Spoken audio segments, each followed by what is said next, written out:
Welcome to the Complete Trade Finance Practitioner course for bankers.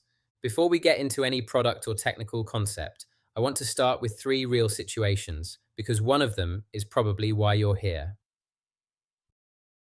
Situation 1. You've just joined a bank. On your first week, your manager drops a file on your desk and asks you to review an LC application for a client importing electronics from China.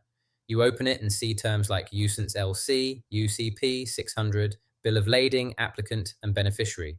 You don't know where to start, and you don't want to ask too many questions on your first week. Situation 2. You're on the corporate side, a procurement manager sourcing goods from a supplier in Vietnam. They refuse to ship until you open a letter of credit. You've always paid by bank transfer. You don't understand why this time it has to be so complicated. Situation 3. You're a supplier selling to a large retailer on 60-day open account terms. You ship the goods on time, but now you wait 2 months for payment. Your cash flow is under pressure. A bank approaches you and offers to buy your receivables upfront at a small discount, so you get paid today instead of in 60 days.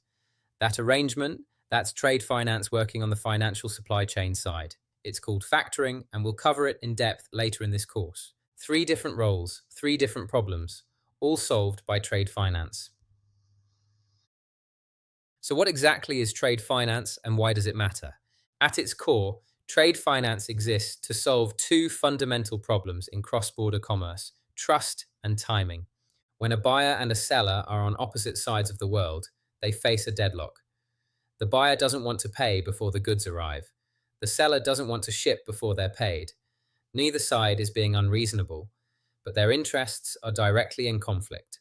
And when you add in the complexity of different legal systems, currencies, time zones, and thousands of kilometers of distance, the risk of non payment, non delivery, or fraud becomes very real.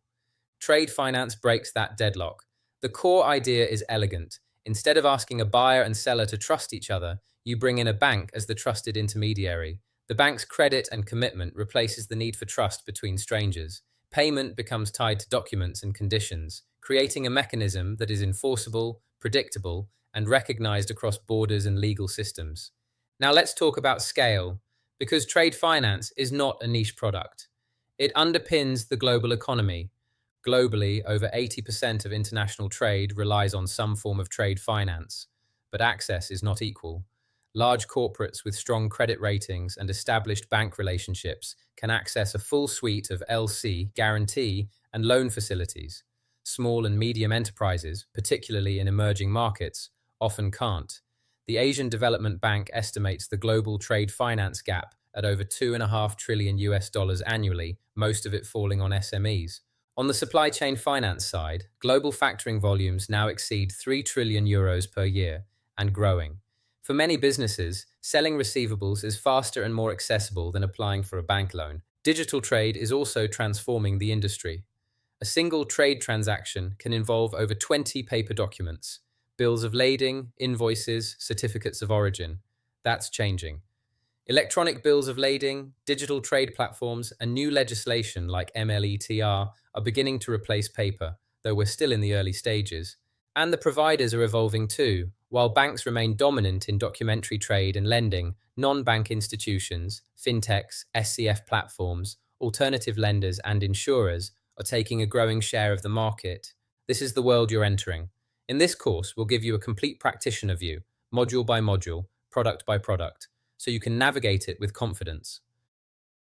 Let's get started.